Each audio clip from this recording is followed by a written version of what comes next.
Ricardo Gelman. Ricardo, nós comentamos a respeito da esclerose lateral amiotrófica. A doença aparece, a doutora Mônica, ela bem explicou, na média de idade ao redor dos seus 55 anos, homens mais que mulheres. Quando é que a doença começa? Na sua visão antroposófica, quando é que a doença começa?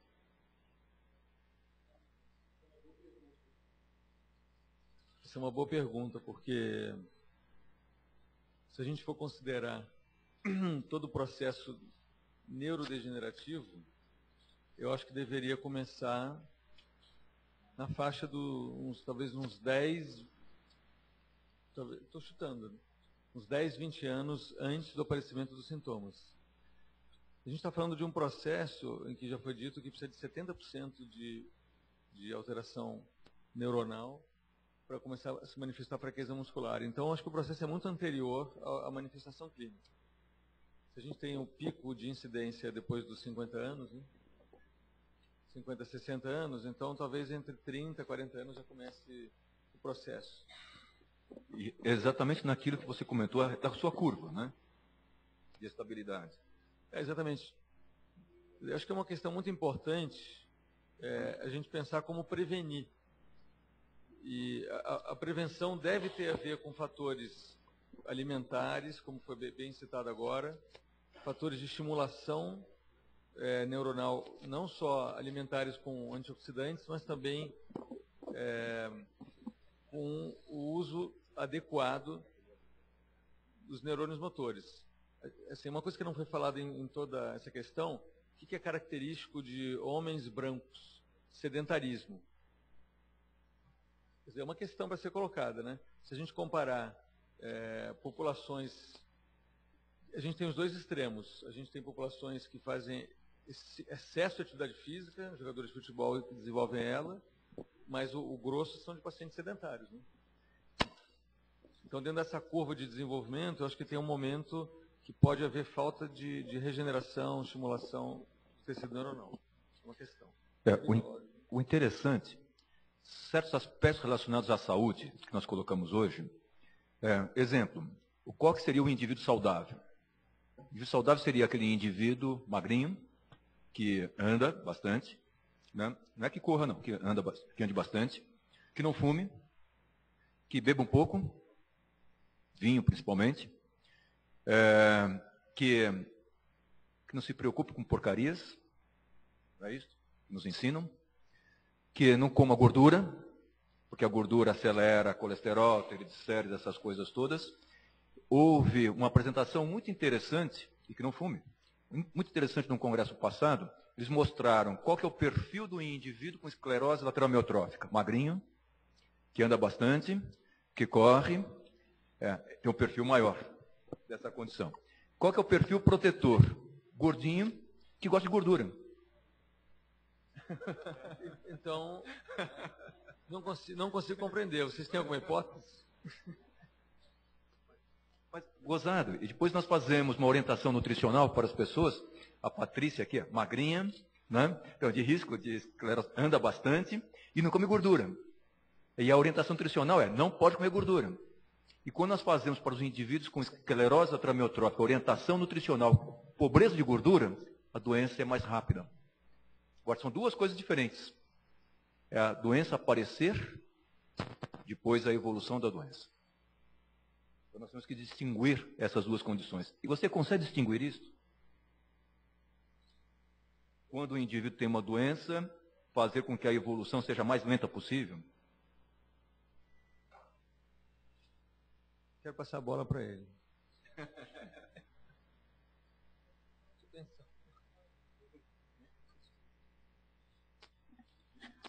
Eu acho que assim, eu acho que a prevenção é a chave de tudo.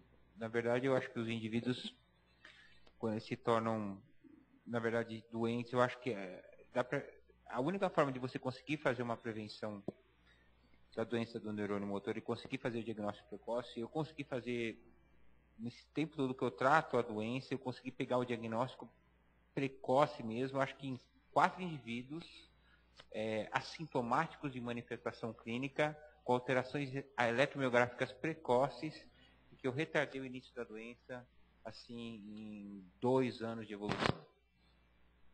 Né? E eram pacientes assim que andavam 4 a 5 quilômetros por dia e tinham um bom perfil alimentar. Então, assim, eram saudáveis nos seus hábitos. E aí entrei com droga neuroprotetora, aconselhei sobre fatores e consegui fazer isso em 4 indivíduos, de todos os indivíduos que eu tratei. E como é que foi a evolução desses 4 pacientes? Está sendo ótima. Está sendo ótima. Então, assim, aquela curva de tratamento medicamentoso, está dando tudo certo para a evolução desses pacientes. Está sendo lenta a evolução. Está sendo diferente do que a gente encontra normalmente na evolução. Porque o diagnóstico foi muito precoce. Na verdade, foi um diagnóstico de casualidade, porque os pacientes foram fazer uma eletroneuromiografia por casualidade. Que idade eles tinham? Todos acima de 55 anos.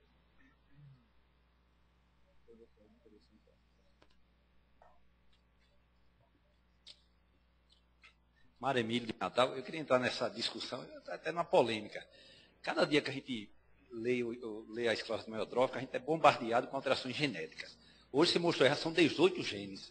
Já tem ela infantil. Então, a ela é uma síndrome e a gente não está entendendo o que é isso, não. Então, por exemplo, a minha experiência pessoal no meu ambulatório, eu estou vendo jovens. Essa epidemiologia de acima de 80 anos eu não vejo. Não sei se há livros anteriores. Eu não vejo gente acima de 80 anos com ela. Eu estou vendo gente com 40, 35. Tá certo que é um centro de referência. Então, eu acho difícil entender a prevenção da ela. Quer dizer, o professor Cari falou da parte ambiental. Mas quando você começa a ver a ela genética, você se assusta. Tem um artigo numa pessoa que diz, ela genética é igual a esporádica. Cada dia que sai um gene para ela genética, alguém descreve na esporádica. Então, parece ser a mesma coisa. Então, e são genes diferentes, é uma coisa complexa. Então, a prevenção que a gente fala no dia a dia aqui, eu acho que não cabe na ela não. Porque a gente não está entendendo, a gente não sabe o que é. Você disse um caso lento, eu podia dizer que é uma ela de evolução lenta. A sua intervenção seria, se você não fizesse, do mesmo jeito. Porque aquele teu paciente é lento. Aí aquele que eu fiz direitinho foi rápido, porque aquele é rápido. Concordo com você. Eu acho que assim, pode ser que seja mais lento. Não dá para a gente dizer, né, Mário? Eu concordo com você. E também concordo com a teoria, assim, eu acho que toda doença se torna esporádica no momento que a gente não consegue fazer o diagnóstico de familiar ou genética. Né? À medida que essa teoria da porcentagem de familiar esporádica, eu acho que vai diminuir ou aumentar de acordo com a evolução da biologia molecular. Eu acho que a gente está nesse paradigma. Em relação a esse aspecto, a complexidade da vida ela é fantástica. O ser humano é fantástico, a complexidade toda. É um milagre estarmos aqui hoje, né?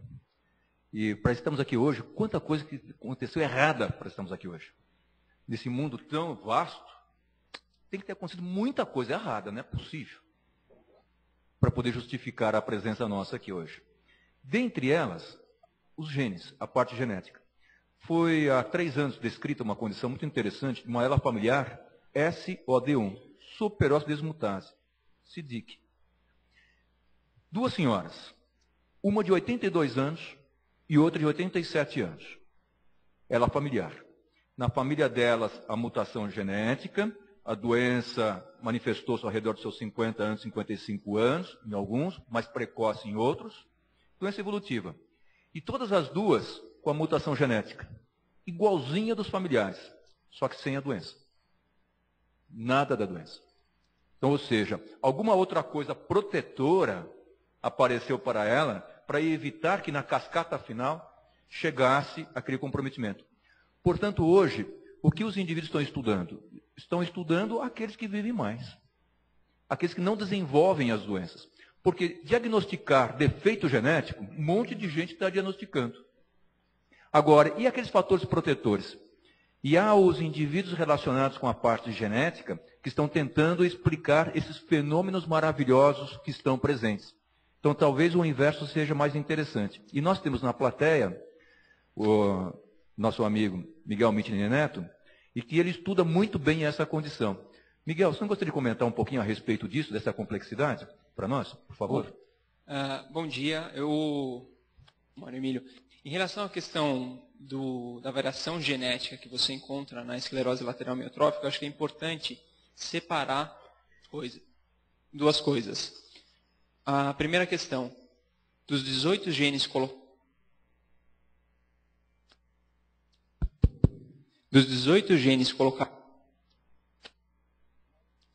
Dá para ouvir se eu falo assim? Não, é que está sendo gravado também, é importante que está sendo gravado. É mutação genética no microfone.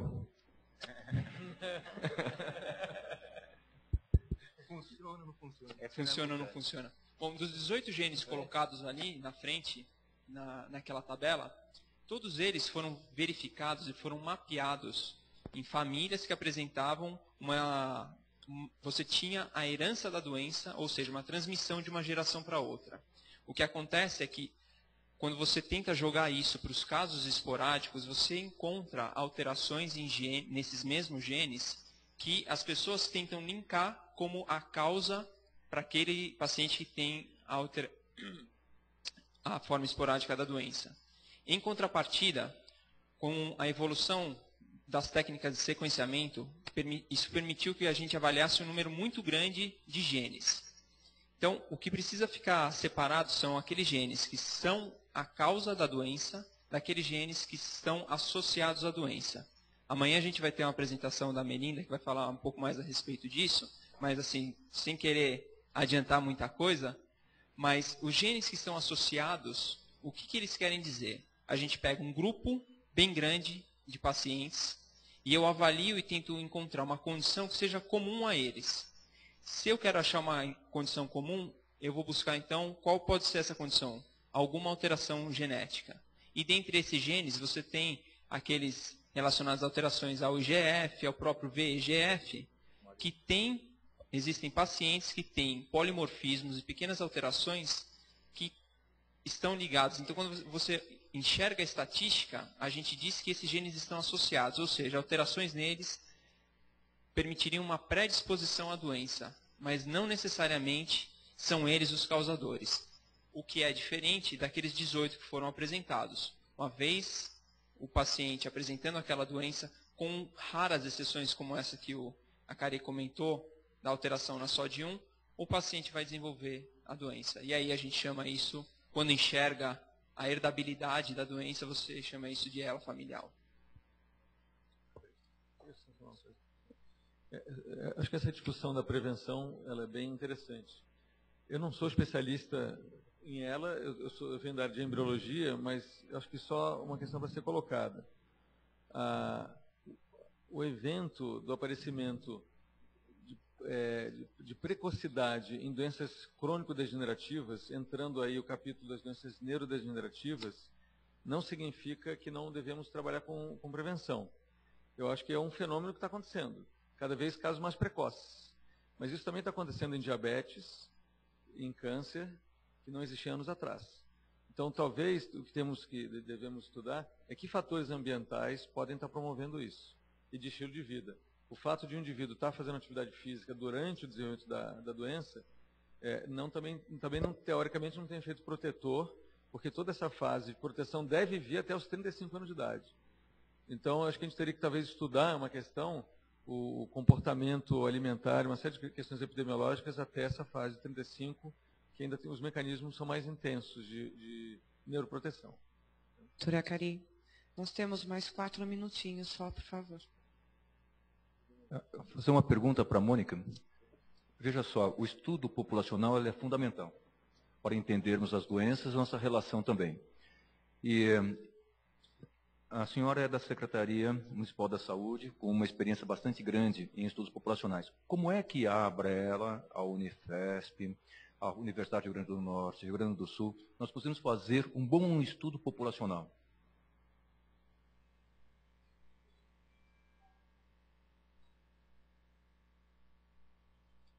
Os estudos que são padrão ouro, de base populacional, são os estudos de coorte.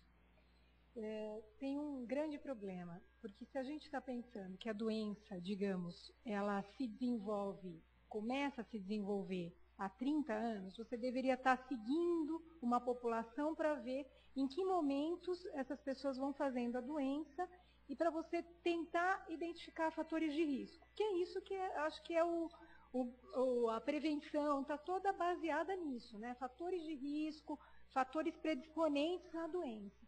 São estudos caros, né? Porque você leva, é como os estudos de câncer, né? A gente está falando de alguma coisa que aconteceu lá no passado e que está tendo consequências, ao longo do tempo está tendo consequências. Então, o padrão ouro seria fazer um estudo de coorte em que você poderia estar vendo em que momentos, quais são os fatores de risco dessa população, o que difere um indivíduo de outro, por que um desenvolver e por que o outro não desenvolver. Tá? Uma estratégia barata, rápida e fácil é fazer estudos de caso controle, né? Em que você pega um indivíduo, uma das estratégias é pegar um indivíduo que tem esclerose lateral amiotrófica, você parte da doença e você vai buscar um controle, mas não é um controle no meu ambulatório, porque todos esses têm algum tipo de viés. É um controle na mesma área onde reside esse indivíduo, onde ele residiu, sei lá, se a gente está pensando durante todo esse tempo, fazer 3 ou 4 controles na mesma área em que você vá lá e vá fazer um questionário das mesmas. Porque geralmente essas pessoas, pelo menos onde elas vivem, elas têm mais ou menos o mesmo padrão de vida, elas têm mais ou menos os mesmos hábitos, mas elas diferem, alguma coisa elas têm que diferir, para a gente ver fator de risco. Tá? Agora, se a gente está pensando em fatores genéticos, esse estudo eu não sei o quanto vai ser útil ou não útil. Uma das coisas que ao estudar toda essa parte da epidemiologia, eu não vi muito estudo de caso controle, eu vi muito estudo descritivo. Por quê? Porque a gente parte daqueles casos que a gente tem lá no ambulatório, né? Que são os casos que eu tenho. Né? Uma das tentativas que eu vi é aquele dos questionários, que você tentou ver uma realidade brasileira. Né? Mas a gente tem assim, realidades no meu ambulatório, na minha universidade. Então, eu não sei, eu acho que é uma coisa que a gente teria que pensar melhor nesse desenho de estudo, mas a gente podia, em algum momento, pensar num estudo de caso controle, em que a gente fizesse como controles os indivíduos da população, porque talvez aí a gente fosse encontrar algum fator de risco, né, para isso. Por exemplo, essa cidade de Tupã. Então, eu acho. Eu fiquei intrigada, né? A gente sempre fica intrigada. Epidemiologista é um indivíduo curioso por natureza, né? Então a gente fica intrigado quando a gente vê algumas coisas, porque eu não achei nenhum relato, eu procurei a literatura, né? Eu não achei nenhum relato de Tupã, nenhum estudo de Tupã. Pelo menos busquei, né, na literatura, eu tentei buscar, né? Eu não sou uma especialista em esclerose lateral amiotrófica, mas eu olhei com o meu olhar de epidemiologia os estudos, aquilo que foi apontado lá.